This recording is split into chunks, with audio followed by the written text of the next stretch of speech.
What kind of goodies do we got from Japan this time?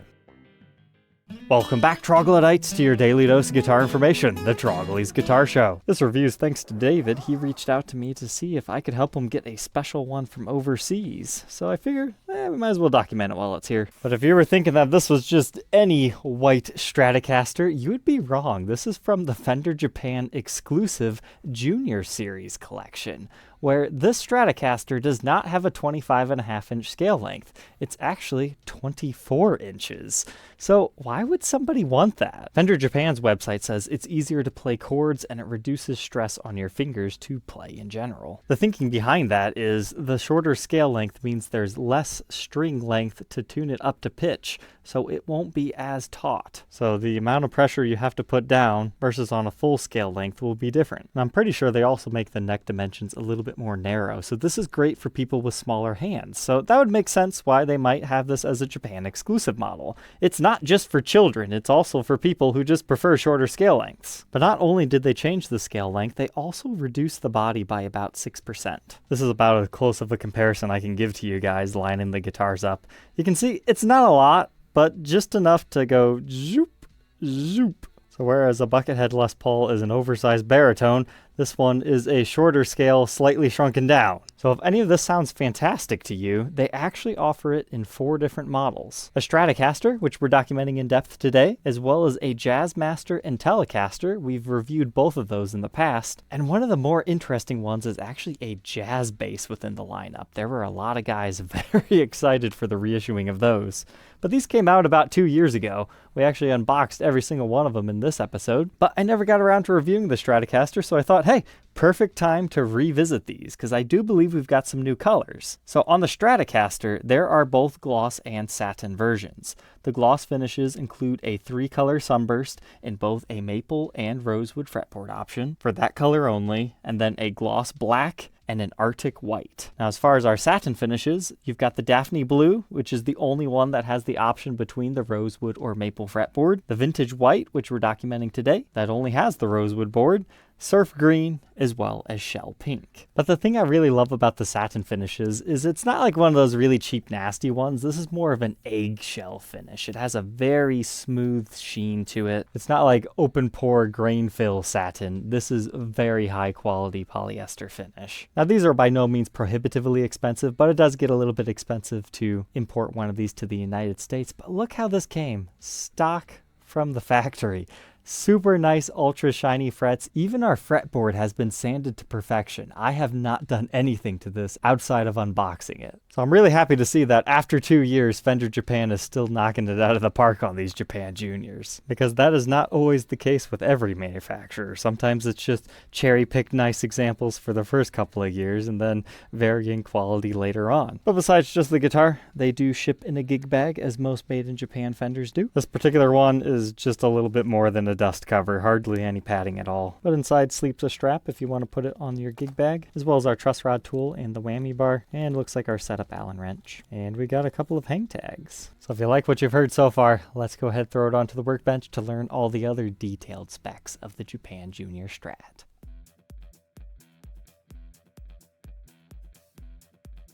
The first thing I want to check is somebody asked me, do these actually utilize a tiny pick guard because they wanted to change it out for a different one? And the answer is yes. The skinniest waist portion measures 5.77 inches, and I can't even get that measurement on these calipers on a full size. So that tells me this was also shrunk by 6%. However, the pickups, I think they're the same. That's the measurement I get. But hopefully these measurements help you make an informed decision. I chose the wrong Strat today to compare that measurement though. But besides these just being smaller, they also say they chambered them out with a modified control route. And I think what they're talking about is humbucker, single humbucker. Even though these don't come in that configuration, they can just remove a little bit more weight and it can actually be useful. For example, if you want to modify this to be an HSH, it's already there, but it comes stock with what they consider Junior Collection modified single coils. So we'll have to see how those sound. But as far as the wiring of the pots, that all looks good. You've got nice 250K CTS pots. Ironically, they didn't go for mini ones, even though it would fit our whole mini theme, but that's perfectly fine electronics here. It's wired up as a master volume, neck tone, middle tone. There is no bridge tone, as is typical on vintage style Strats. And it's your usual 1, 2, 3, 4, 5 position switch. But those readings within the circuit, 5.97 for our bridge pickup, middle 6.2, neck reading at 597, and then neck and middle 3.07, and bridge and middle about the same. And hey, we forgot to look at this area, so there you go. As far as the output jack plate, I measure about 3.15 inches, and that matches to a normal one. So it's kind of interesting how they bother to shrink the pick guard, but then the bridge stays as well as that, and the pickup size and knobs, etc. But as far as our route over here, that's just your usual stuff. The only place you can see through to your basswood body is right here where the screws go in. And this model utilizes the 2-point synchronized tremolo system. It's got your individual saddles for each string. I would love to see them introduce a hardtail version of the Japan Junior Stratocasters. Now, David actually reached out to me because he had purchased one of these from a different dealer, but it had an issue. His had cracked right here where the bridge pressure was like pushing so much that it like jutted forward a bit, which just made the intonation awful. I'm happy to report that is not an issue on this one, but I guess I'll have to keep my eye out to see if that becomes a problem with these in the future. That might have just been a weird isolated one-off thing where somebody damaged it. Because to be fair, he bought that used in America already, so it had already been shipped around quite a bit. Following the contours of our body, we still have this little swoop down here.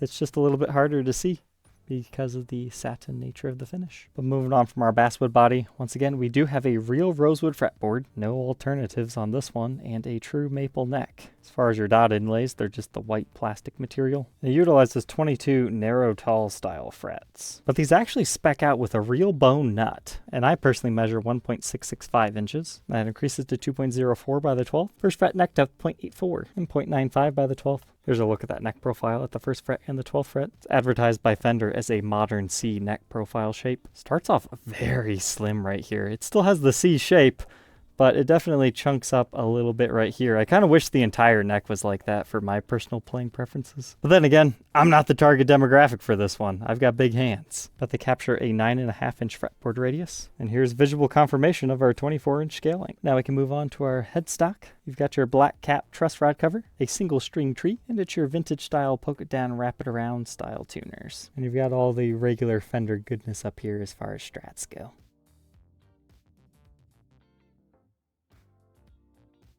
I've got it all strung back up. It's important to note that 24-inch scale length isn't that super ultra tiny. I mean, a Gibson is 24 3/4, so 3/4 of an inch longer, but a regular Fender scale is 25.5, so it is short in comparison to that. However, there are other Fender models out there. If I remember correctly, I think the Supersonic that we documented in this episode was another one of the 24 ones. Or you might check out the Fender Mustang. A fun episode is the Spider Stang. But when utilizing a smaller scale length, sometimes you want to use heavier strings because the tuning stability, the shorter you go, the worse it gets, in my opinion. And I honestly can't even tune this thing up to pitch. I'm going to have to block that trem off, as some further setup work might be needed. But here's what it looks like straight out of the box. I did go ahead and compare this. It does not appear that they shrank the tremolo system route, but that kind of makes sense because this is all the same, so they can't really shrink it. But the body still has its comfort carve. We still have a 4-screwed neck and all of our good regular Stratocaster-ness along the other edges.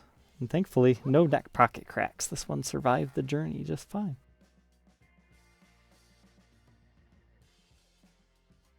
This neck is kind of cool though. If you look at it at the right angle, you can see a little bit of flamed figuring within it. Not a lot, but enough to be like, hey, it's there. But very cool to still have this skunk stripe on this model, even though you don't technically need it with a rosewood fretboard. But this serial number dates to 2024, made in Japan. And you can see the backside of our tuners. If you're curious what I use to block off trems, personally I find that's the best use of these fret erasers because I prefer other fret polishing techniques, and I just wrap it in a paper towel to fill up any gaps and jam it in there like so. That helps me demo some Stratocasters. Now there are more permanent modifications you can make, but this is a good temporary one. But how light can they make a Strat? This one is 6 pounds, 7.1 ounces. Not too shabby. Let's go ahead, plug it in, and hear how it sounds.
I'm not really an expert when it comes to single coils, but I think that sounds pretty good. Neck pickup is nice and full.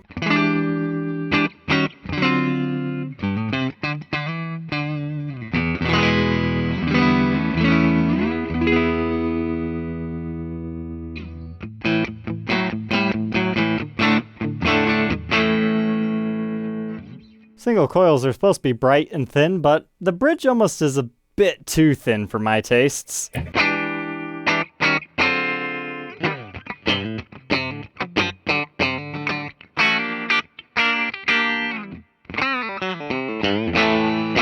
Very telly-like, to be honest. So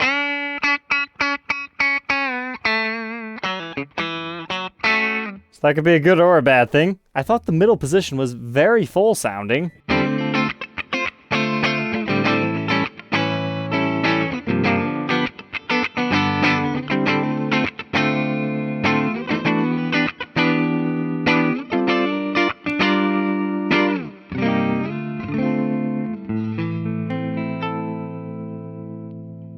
Then your in-betweens. Don't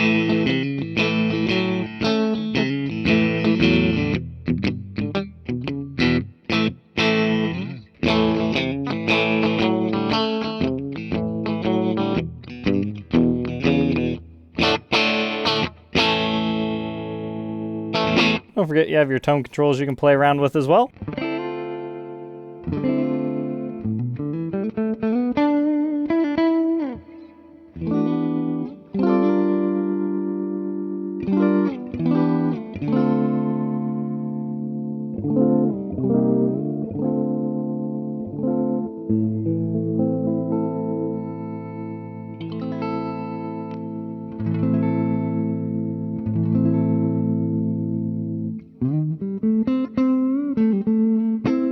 Now let's kick on some dirt.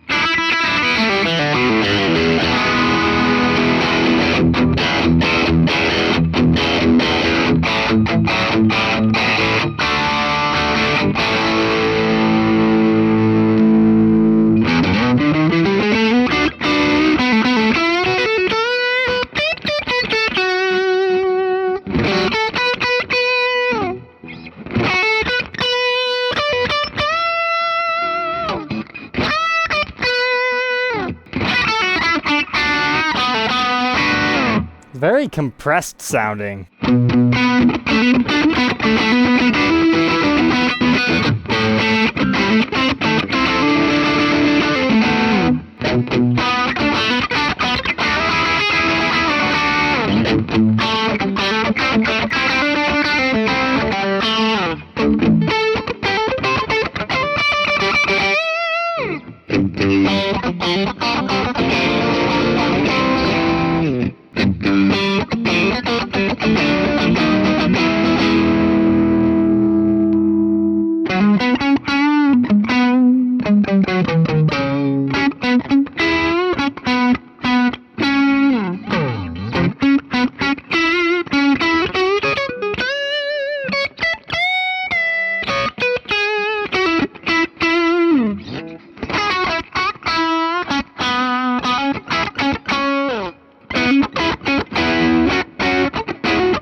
Yeah, I'd say that's all right. I like the neck and bridge.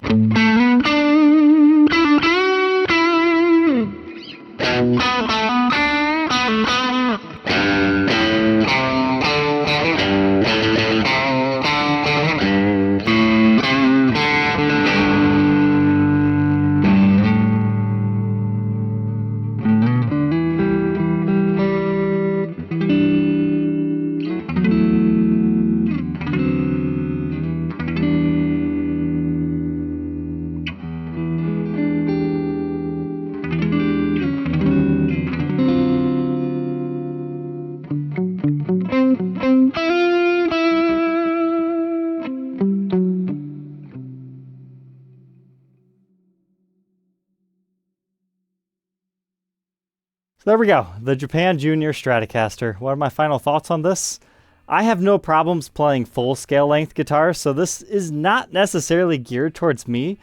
I really didn't like playing this one standing up. I found myself, instead of naturally gravitating towards like the 7th and 9th, falling a little bit flat to the 3rd and 5th, which is kind of a good thing because it makes you play a little bit differently, so you might pick one of these up just for that fact. But where this one truly shined is I like the way this sits on my body when I'm sitting and playing with it, because I feel a little bit more adventurous to go up and down the neck. But that's a complete night and day difference as compared to standing and playing it, so definitely have that in mind. But as with all short scale instruments, there's some quirks you have to work around. Tuning stability, what kind of string gauges you'd like to use on it. If this were mine, I would probably put like 12s or 13s on here just to eat up some of the flub. But at the same time, there is a magicness to this with regular gauges. As far as needing to swap out your pickups, I don't really think that's of immediate concern because I thought they sounded pretty good for what it was. But maybe somebody who's a little bit more knowledgeable on like the Fender custom shop pickups might beg to differ. Personally, I've always found cheap single coils to actually be pretty nice. But I'm not calling these cheap by any means. There's some really good tones in there. So David, thank you for sharing your guitar with us and trusting me to get this guitar for you out of Japan. If you're interested in something similar, you can check out my forwarding service and my new Guitar Day program over on my website, troglysguitarshow.com. I hope you enjoyed and learned something new, and we'll catch you tomorrow on the next one. Take care.